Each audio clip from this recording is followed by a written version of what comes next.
అందరికీ నమస్కారం. నా పేరు రమ. ఫ్రెండ్స్, మీ అందరికీ ఒక చిన్న మాట. అదేంటంటే, మన సెకండ్ ఛానల్‌లో ఒక మంచి స్టోరీ ఈరోజు నుంచి స్టార్ట్ చేశాను. ఆ కథ ఏంటంటే, ఆమెకి తన అక్కంటే ప్రాణం. ఎంత అంటే తనడిగితే ఏదైనా చేసేంతలా. అలాంటి తన అక్కని పెళ్లి చేసుకొని తనకు దూరంగా తీసుకువెళ్ళిపోతున్నాడని తన బావపై ద్వేషాన్ని పెంచుకుంటుంది. కానీ తనకిష్టం లేని తన బావని తన అక్క కోసం ఆమె పెళ్లి చేసుకోవాల్సిన పరిస్థితి వస్తుంది. ఆమెకే కాదు, ఆమె బావకు కూడా ఆమెను పెళ్లి చేసుకోవడం ఇష్టం లేదు. అయినా తప్పనిసరి పరిస్థితిలో ఆమె మెడలో తాళి కడతాడు. ఆమె అక్క ఆమెకి తన భర్తకి ఎందుకు పెళ్లి చేయాలనుకుంది? పెళ్లి చేసుకున్న ఆమె తన భర్తతో సంతోషంగా ఉందా? ఇష్టం లేకుండా పెళ్లి చేసుకున్న వీరిద్దరి జీవితం చివరికి ఏ మలుపు తిరిగింది? తెలియాలనుకుంటే మన సెకండ్ ఛానల్ ఇది కథ కాదుని సబ్స్క్రైబ్ చేసుకొని ఫాలో అవ్వండి. అందులో ఈ స్టోరీ రన్ అవుతుంది చూడండి. అంజలి స్వేచ్ఛ గారు ఒక మంచి ప్రేమ కథని రాశారు. ఈ కథ ఆద్యంతం మీకు హృదయానికి హత్తుకునేలా ఉంటుంది. నేను మన ఛానల్లో మంచి స్టోరీస్‌నే పోస్ట్ చేస్తాను అని మీకు తెలుసు కదా! అందుకే మీకు ఇంతలా చెప్తున్నాను. ఈ వీడియో లింక్ అనేది మన ఛానల్ డిస్క్రిప్షన్‌లో ఇస్తాను.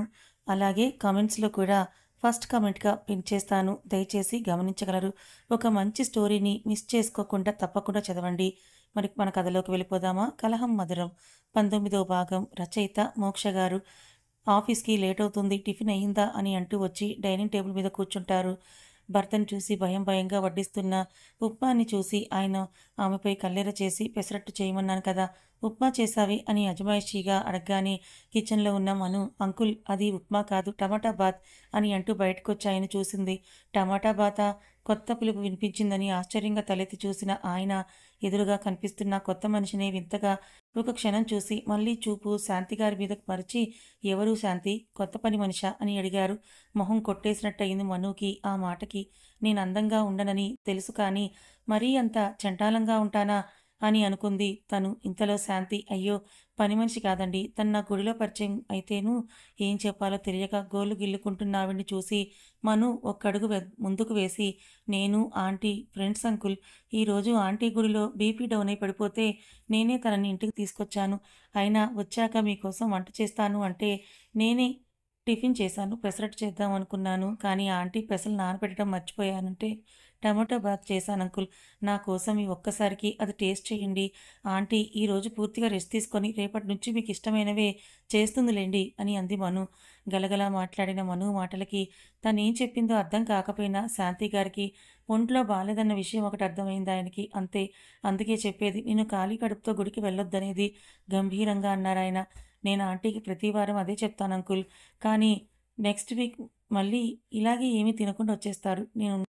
నేనున్నాను కాబట్టి సరిపోయింది. లేకపోతే ఏమయ్యేదంటున్నా?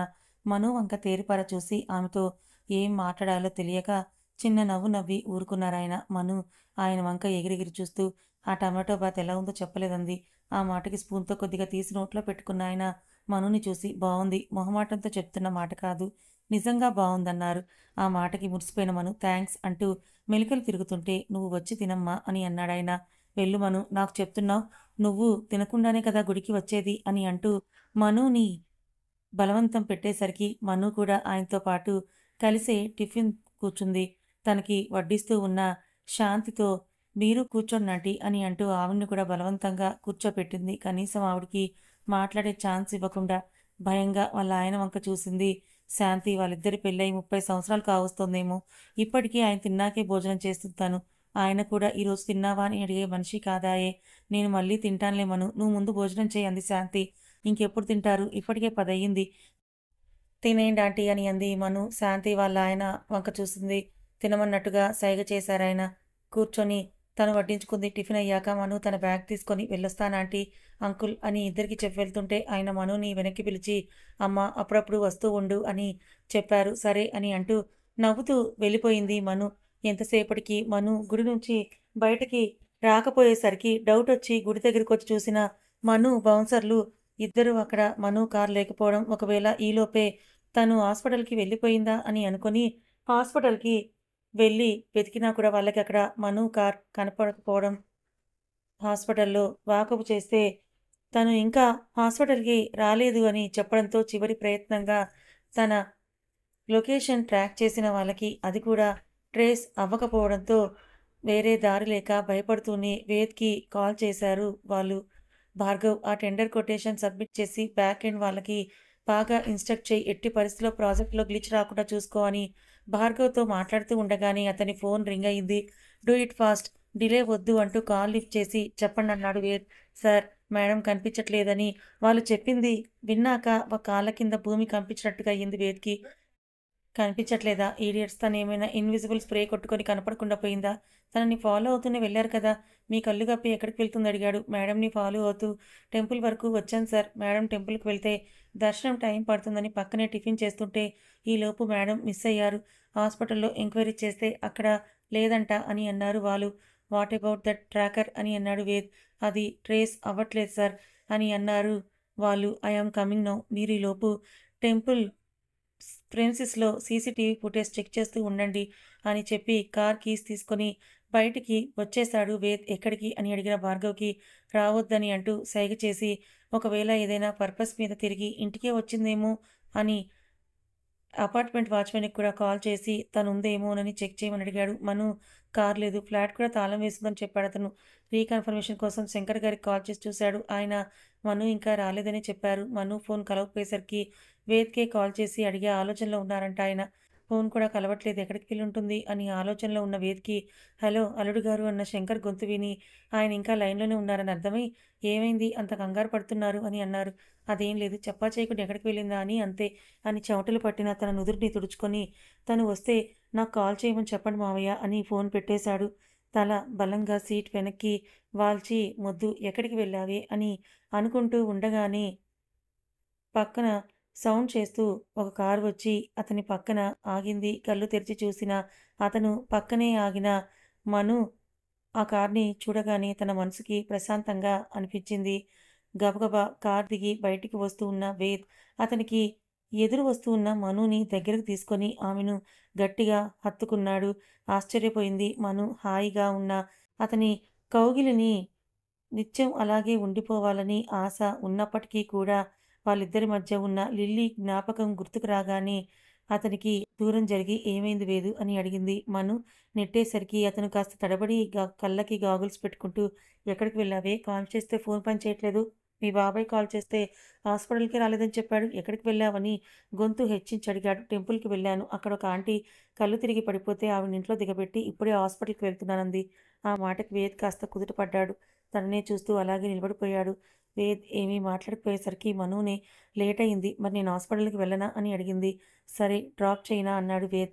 వద్దు నేనే వెళ్తా అని వెళ్తూ వెళ్తూ వెనక్కి తిరిగి బాయ్ వేదు అని అంటుంటే ఫోన్ ఆన్‌లో పెట్టుకో, హాస్పిటల్‌కి రీచ్ అయ్యాక నాకు కాల్ చెయ్యి అని చెప్పాడు వేద్.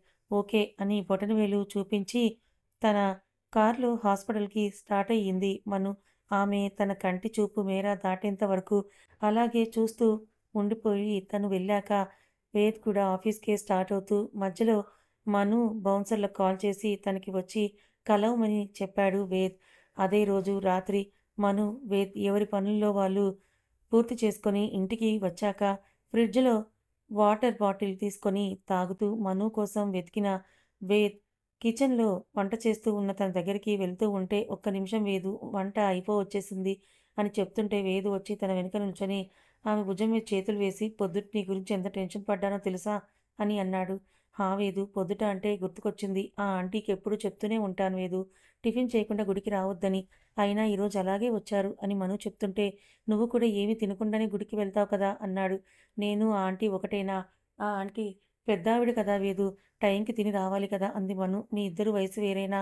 ఇద్దరి కడుపుకి వేసే ఆకలి ఒకటే కదా అన్నాడు వేద్. ఏదో ఒకట్లే. వాళ్ళ ఇంటికి వెళ్ళానా వాళ్ళ హస్బెండ్‌ని చూశాను. ఆయన కూడా ఇండస్ట్రియలిస్ట్ అంట వేదు. పేరు కూడా ఏదో చెప్పారు. ఆంటీ పేరైతే శాంతి. ఈరోజే తెలిసిందంది మను. శాంతినా? ఏదో గుర్తొచ్చినట్టుగా అనిపించిన వేద్‌కి ఫోన్ రావడంతో వస్తున్నాను అని చెప్పి ఫోన్ తీసుకొని బాల్కనీకొచ్చేశాడు. వేద్ వెళ్ళిన వైపే ఒక క్షణం చూసి తన వంట పనిలో తను పడిపోయింది మను. ఆ మర్నాడు సండే అవ్వడంతో వేద్, మను ఇద్దరూ ఇంట్లోనే ఉన్నారు. కాసేపు ఆన్‌లైన్ లూడో ఆడుకొని ఇంకాసేపు ఇన్‌స్టా రీల్స్ కూడా చూసుకున్న తర్వాత మొబైల్‌ని ఛార్జింగ్ అయిపోవచ్చేసరికి మనుకి ఏం చెయ్యాలో ఊసిపోక లివింగ్ రూమ్‌లో ఏదో వర్క్ చేసుకుంటూ ఉన్న వేద్ దగ్గరికొచ్చి కూర్చొని బోర్ కొడుతోంది వేదు. కిరణ్ దగ్గరికి వెళ్ళాల్సింది కదా అంటూ నీరసంగా వచ్చి వేద్ భుజంపై వాలింది. అమ్మో అక్కడికా? నీతో చచ్చినా వెళ్ళకూడదు. నీతో పాటు కానీ నేను అక్కడికి వెళ్తే మా అమ్మ నాన్నే కనీసం నన్ను చూడను కూడా చూడరు అన్నాడు వేద్. పోనీ ఎక్కడికైనా వెళ్దాం. ఏ రెస్టారెంట్‌కో అలా గోముగా అడిగింది. ఈ వారంలో ఒక్క పూటైనా నువ్వు బయట తిన్నావేమో, లిమిట్ దాటేసింది అన్నాడు. పోనీ మా శంకర్ వాళ్ళ ఇంటికి వెళ్దామా అంది మను. పని ఉంది అని వేద్ ఆలోచించేలోపే మీరు రావక్కర్లేదు నేనే వచ్చేశాను అన్న గొంతుకి వేద్ మను ఇద్దరూ కూడా తల తిప్పి గుమ్మం కేసి చూసిన వాళ్ళకి ఎదురుగా కిలకిలా నవ్వుతూ ఉన్న పింకీ కనపడగానే పింకీ అన్నారు గట్టిగా. ఈలోపు పింకీ కూడా ఒక్క ఉదుటున వచ్చి సోఫాలో వేద్ పక్కన చతికిలపడి హాయ్ బావా అంటూ అతన్ని చుట్టుకుపోయింది. హాయ్ అంటూ వేద్ కూడా తన చేతిని ఆమె చుట్టూ పోనిచ్చి హాస్టల్ నుంచి ఎప్పుడొచ్చావు హాలిడేసా అని అడిగాడు. వేద్ పింకీతో చనువుగా ఉండడం మను సహించలేక నేనే హాలిడే పెట్టి వచ్చేసాను బావా అంటున్న పింకీని వెనక్కి నెట్టి వాళ్ళిద్దరి మధ్య కూర్చొని నీకు మొన్నే చెప్పానా మా ఆయన మీద చేతులు వేసి మాట్లాడొద్దని అని పింకీపై కల్లెర చేసింది. పింకీ ఆ చివరి నుంచి లేచొచ్చి వేద్‌కి వేరొక పక్క కూర్చొని మను నిజం చెప్పు నీకంటే నేను బావుంటాను. నిన్ను కాదని బావ నా దగ్గరికొచ్చేస్తాడనే కదా నన్ను బావకి దూరంగా ఉంచుతావు అని కన్నుగీటుతో అడిగింది. పింకీ అడిగిన దానికి నోరెళ్ళబెట్టింది మను. నవ్వా?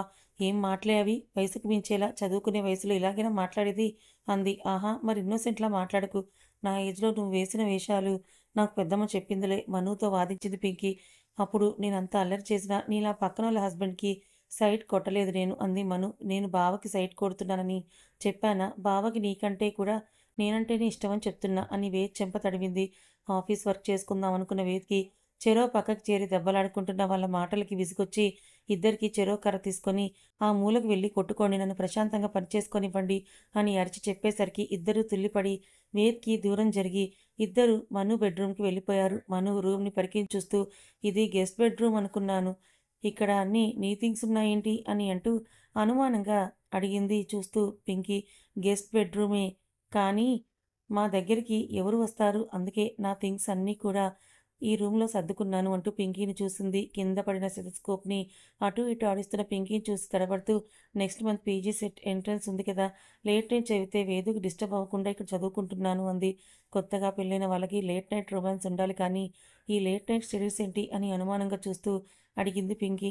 నెమ్మదిగా చెప్తే ఇంకా సాగదీస్తుందని తెలిసి ఏంటే ఏదో చిన్నపిల్లవని ఊరుకుంటుంటే వయసుకు మించి మాట్లాడుతున్నావు పిన్నికి చెప్పనా అని ఆమెపై కోపడేసరికి ఓకే బేబీ కూల్ ఆకలేస్తుంది ఏమైనా పెట్టు అని పొట్ట తడుముకుంది. వంట చేసేస్తాను లంచ్ చేసేద్దులే కూర్చొని కాసేపు స్పార్క్ గాడితో ఆడుకో అని చెప్పి మను కిచెన్లోకి వెళ్తుంటే ఆ కుక్కతో నేను టాలరేట్ చేయలేనని నీకు కిచెన్లో హెల్ప్ చేస్తాను పదా అని ఆమెతో కిచెన్కి దారితీసింది. తన పని అయ్యాక వేద్ ల్యాప్టాప్ని పక్కన పెట్టి చేతులు సాగదీసి వేళ్ళు మెటుకలు విరుస్తూ కిచెన్లోకి చూసిన అతనికి అప్పటి వరకు ఉప్పు నిప్పులా ఒకరితో ఒకరు దెబ్బలాడుకున్న ఇద్దరు ఇప్పుడు కలిసి కిచెన్లో వంట చేయడం చూసి చిన్నగా నవ్వుకొని తన రూమ్కి వచ్చేశాడు వేద్.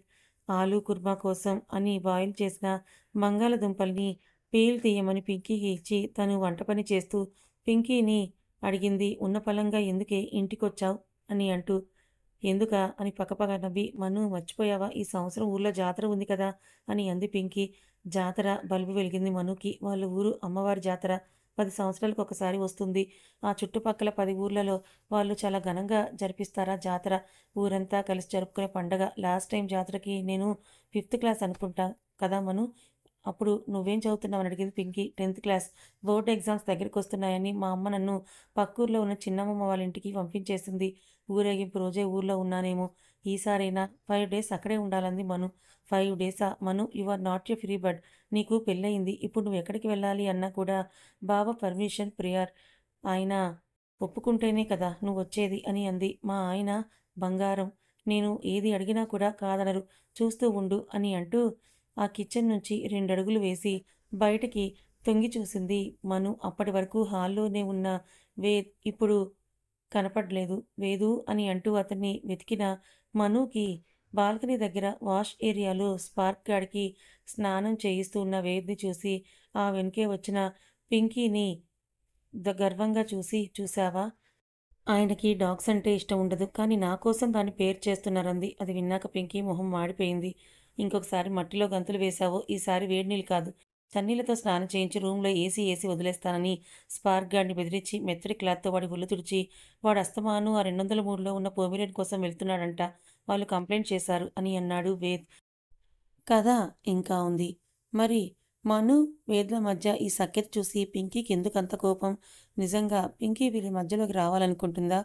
ఆల్రెడీ ఉన్న లిల్లీతోనే వీళ్ళు దూరమవుతున్నారు. మళ్ళీ ఈ పింకీ కూడా వస్తే తర్వాత ఏం జరగబోతోంది తెలుసుకోవాలనుకుంటే ఛానల్ని ఫాలో అవ్వండి. కథ నచ్చితే లైక్ చేయండి. Thank you so much.